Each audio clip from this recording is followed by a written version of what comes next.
আমার মেয়ের পুরীতে অন্নপ্রাশন হবার পর বাড়ি এসে একটা রিসেপশন রাখা হয়েছিল। তো এটা সেটারই ভিডিও।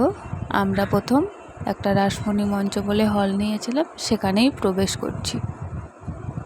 আর জানো তো, এই অন্নপ্রাশনের দিন আমার মেয়ে এত পরিমাণে কেঁদেছে যে কি বলবো, কোনো ভিডিও সেরমভাবে করতেই পারিনি।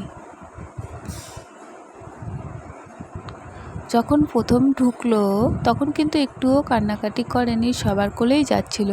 ঠিক তার 1 ঘন্টা পর থেকে এত পরিমাণ কান্নাকাটি করেছে যে কারো কোলে যাচ্ছিল না। জানি না, হয়তো লোকজন দেখে কান্নাকাটি করছিল।